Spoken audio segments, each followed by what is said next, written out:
part of the state.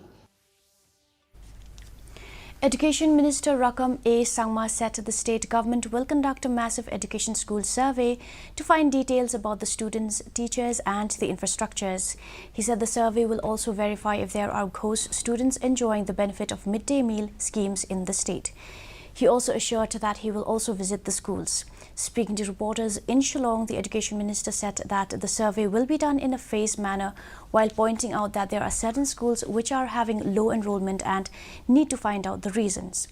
The state government is assessing the option of shifting teachers or the deputation of the teachers from the schools from where the enrollment is not there, he added. Figure out the reason why there is no enrollment.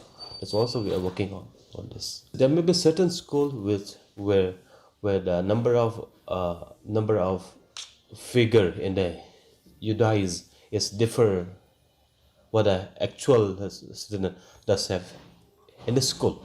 So now we are working on this. So I'm just to get the correct figure of all the schools at the earliest possible. Health Minister